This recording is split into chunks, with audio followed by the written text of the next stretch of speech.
Alright guys, this is Tacho here, and we're back with some more summons in Fire Emblem Heroes. I know I was gone for about a week, and I apologize to all my subscribers for that. I couldn't really help it. Last week my uncle actually passed away, so I had a lot of stuff going on this week and I was really busy.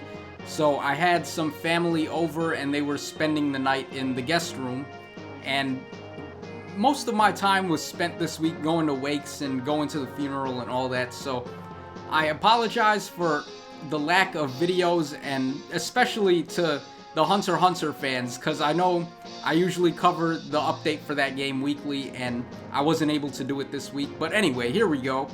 I've got 160 orbs and we're gonna go ahead and blow them on the Brave Heroes banner, or if you want to call it the Choose Your Legends banner, I guess that's fine too. It's just whatever you want to call the banner, that's what we're going to summon on. And I'm going to go for Lucina and Roy this time. If you guys saw the other video, you'll know that I was able to pull Lyn and Ike. So I'm not really going to go for dupes. I'm not too interested in that as far as Lyn and Ike go. And I'm going to try to avoid Colorless Hell as well. And then over here we have this Tempest Trials banner that recently came out, and the units on this banner are from Fire Emblem 7. So the very first game that was localized and released outside of Japan. So very familiar units here. I'm sure all of us know and love these guys a ton. So it's really awesome that this is actually a banner. And it's going to be for a Tempest Trials mini, which I'm not really sure what that even means, but I guess we'll find out in due time whenever it gets here. So that's a thing. But anyway, let's just get right in there and let's go ahead and do some summons now. I'm only going to focus on red and blue orbs today. And lo and behold, we managed to get quite lucky there, and there's a couple of blue and red orbs here. So let's go ahead and summon. Like I said, the main priorities today are going to be Roy and Lucina. Okay, first summon of the day, and we got a Robin here. Possibly a 4-star or a 5-star, because we had the smoke. Most likely just a 4-star. Yup, just like I thought. Robin is actually a really interesting unit right now in the arena, because he's one of the better counter picks to Brave Lyn, because you all know how tough it is to deal with Brave Lyn. She's a real threat, and it's all thanks to her B-slot passive that prevents you from counter-attacking with swords or axes or... Oh man, guys, look at that.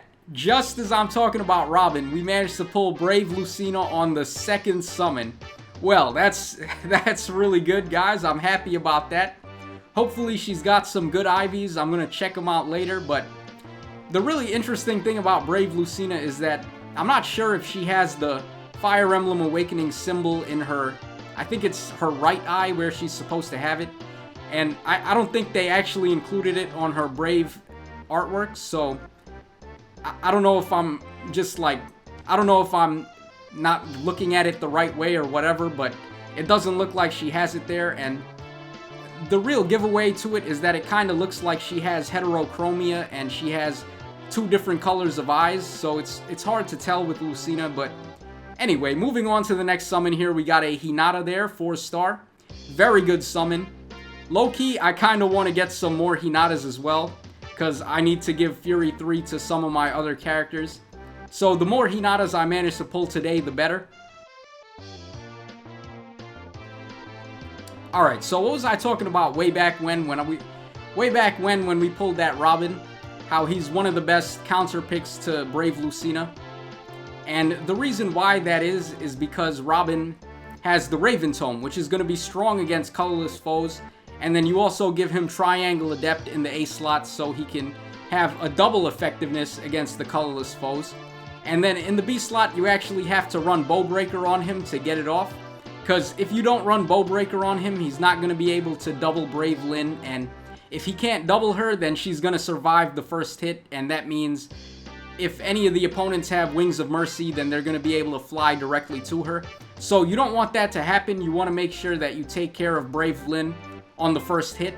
So I would recommend, if you want to do that, then run Robin Mail with the Raven Tome, T-Adept, and also give him Bowbreaker to get that done. You can also go ahead and run your favorite mage with high defense if you want. There's a couple of them in the game, like Bowie and Merrick come to mind, and also Sophia is a good one as well.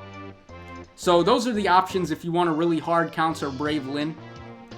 I know she's been causing a lot of headaches in the arena lately. A lot of people have been having a rough time trying to deal with her, and that's one of the better ways to do it. Because the thing about her is that you can't really counterattack her if she's attacking you. Because normally she has really low defense, so the units that you would want to counterattack her with happen to be units like Hector and Ike and Ryoma that have really good attack and they have distant counter. But because Lynn's B-slot passive negates that, you can't really counterattack her with them. So it has to be either a mage or it has to be a bow. And the bad thing about that is that most bows have really low defense, so they're not going to be able to take the hits too well from her. And the same thing goes to mages. They have really low defense generally, so it's tough to deal with her. But those are just a couple of ways to get it done if you want to take her on more efficiently. Alright, so we went on a pretty big tangent there. I didn't mean to talk about all that stuff. So let's come back to the summons. And we pulled a Mathilda there. 4-star. She's okay. She's got Cancel Affinity, which, if you wanted to be a real jerk, you could run Cancel Affinity on Brave Lynn and then let her take on all the Robins and all the units that I just mentioned that would normally be able to beat her. But you don't even have to do that, because then if you do that, then you're not going to be able to beat Hectors and Ikes and Ryomas, and those are the main problems for Brave Lynn. Okay, red summon here. Can we get Roy? Oh man, we actually pulled Luke. Okay, that's a really good summon there, guys. He's a 5-star, and the really nice thing about Luke is that he comes with Panic Ploy 3. I know we had Volter as a Grand Hero battle unit from before, and he was basically a free-to-play copy of Panic Ploy 3 if you spent the Hero Feathers to awaken him, but just being able to pull a Luke right off the bat like that and have Panic Ploy 3 available to me right away is really good, and I'm going to go ahead and probably pass that to my Hector. I've been dying to give Panic Ploy to my Hector, guys. Hector is one of the best units for it since he's got a really high HP stat. And Zephyl is another really good unit for it as well. He's got the highest HP in the game, if I'm not mistaken. Okay, next summon there, we got Roderick. Actually, I think Roderick showed up on the exact same banner as Luke did. So we managed to pull them back to back there. We pulled Roderick and Luke. The Red Knight and the Green Knight. If you guys know old school Fire Emblem, and we actually just pulled Stall there as well, like I was talking about. The Red and Green Knights, or I guess it's Red and Green Cavaliers. Because all these Fire Emblem games, if you notice the trend, they have all these Red and Green Cavalier units that go together with each other. Like in Fire Emblem 7 it was Kent and Sane, and in Fire Emblem 6 it was Lance and Alan, and I think in Radiant Dawn it was Kieran and Oscar, I believe. So actually guys, comment down below, let me know your favorite Red and Green Knight combo in Fire Emblem history. And to me, I gotta go with Lance and Alan from Fire Emblem 6. They were definitely my favorite duo. So go ahead and comment down below, guys. Let me know your favorite Red and Green Cavalier duo from the Fire Emblem series. Okay, but the next summon there, we got a 3-star Robin. Again, like I was talking about, Robin is a really cool unit right now because he's a nice counter pick to Brave Lynn. So that's not a bad summon there. But okay, we're going to the 2 red summons next, and hopefully I can pull a Brave Roy to go with my Brave Lucina. Okay, we got an Athena there. Very good summon regardless. Athena's a really awesome unit, and she actually has one of my favorite artworks in the game. So definitely happy to see her there. Alright, but moving on to the next summon. What we're really looking for is Brave Roy, and doesn't look like we're going to get him this time. We got a Draug. Draug has Ward Armor, which is not bad actually. If you're building an Armor Emblem team, which became a whole lot easier to do with the addition of Amelia from the Sacred Stones banner, then an Armor Emblem team is actually pretty legit right now, because you can have Armor March and kind of negate the one drawback of having the Armor team where they only move 1 space per turn. So having Armor March on that team is a real godsend.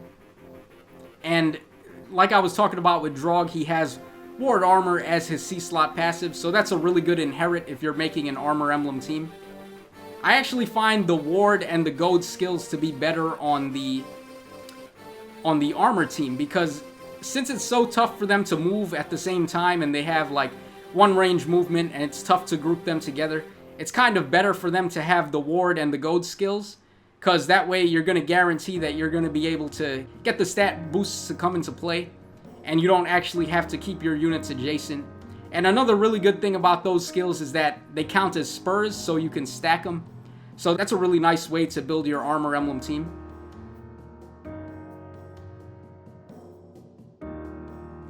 Okay, we got 4 blue ones and we got a red one. I'm actually going to go ahead and summon on all these blues because I'm going to get the discounted summons, and for all I know, the Brave Lucina I pulled earlier has bad IVs, so I'm just going to try to get some insurance and see if I can pull another one. Alright, we got Lucas there, 4-star. Lucas is a pretty cool unit. He's got a lot of defense, and he's got Fortress Defense, which no longer is unique to him since it's on Seth now. Another really shafted unit, actually. A lot of people were upset about how shafted Seth got on the Sacred Stones banner, but it's all good. Okay, and we got May there. Not too much interesting to say about May. She does have pretty good stats, though, if you wanted to use her. She kind of reminds me of Sorin on the green mage end. She's like a blue mage version of Sorin, because all the other like top-tier blue mages kind of outclass her. Like Delthea and Lindy and stuff like that. And the same goes for Sorin. He's a little outclassed by units like Nino and Summer Elise. So, yeah, that's where May kind of falls into, in my opinion. She's really good, but she's a little outclassed in her category. Alright, so this is the summon we've been waiting for to do. The red summon. Let's see if we can get Brave Roy this time. Alright, we got the smoke. Okay, well, we managed to pull Roy, but that's not quite the Roy that we're looking for. We managed to pull the OG Roy. He's got the Sword of Seals, which is actually my favorite sword in the entire series, because it was really stacked, guys. In Classic Fire Emblem, the Sword of Seals was probably the best sword in the entire game, because it gave a +5 defense and +5 res. You could use it on your phase as an elixir, and on top of that, it had 1 to 2 range attack, and it also had +10 crit. So, in other words, it was basically just Ragnall on steroids. And we never got a sword that good ever again after that. So, the Sword of Seals, my favorite sword in the entire series, and that's the one saving grace to Roy in that game, because Roy is kind of a lackluster unit in Sword of Seals. Like, he promotes really late in the game, and his stat growths aren't really the best. So, when you finally evolve him, when you finally awaken him up to his Great Lord class and you give him the Sword of Seals, he becomes so awesome, man. That's one of the things I liked about Roy in that game.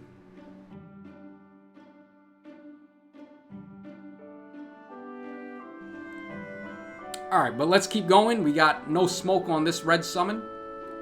And we got Elliewood. We managed to pull Roy's pops there. We're pulling all these units that are related to Roy, but we're not pulling the Roy that we're looking for. So I'm just going to start sniping reds here because I'm kind of running out on orbs. Alright, and we got lucky this time. We managed to get 3 red orbs to show up. So maybe I can get a Brave Roy here, but we'll see. Okay, we got Cutting Wit there, Selena.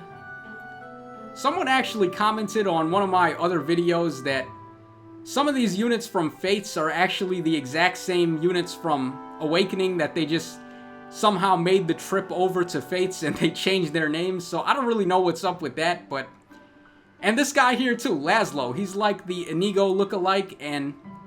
Or he is literally, he's legit Inigo apparently. And that girl there, Selena, is legit Severa from Awakening, so I don't know what the story is with that. I never played Fates. I actually bought the game. I bought the special edition with all 3 games in one. It had Birthright and Conquest and Revelations on one cart. But I don't know why, but I just never even felt like playing it. And I can't really explain why that is, but I don't know, man. It's kind of weird. I guess I was just kind of off-put by the fact that it was 3 games in one. But anyway, I'm just going to send home some units here that I don't need so we can go back in and finish off the summons. So we're going to send home these guys. I don't really think I need them. And also that Laszlo there and that stall. Alright, so let's hop back into the summons. Let's see if we can, with 14 orbs to go, let's see if I can manage to pull a Brave Roy. And my pity rate is up to 4%, so we got an okay chance to get him. We're only going to get to do up to 3 summons though, so things may not go as planned here. Alright, we got Adult Tiki that time. Okay, luckily I was able to get 2 reds on this batch so I could get the discount, and we'll be able to put 14 orbs into 3 summons instead of doing like 3 off summons for 15 orbs.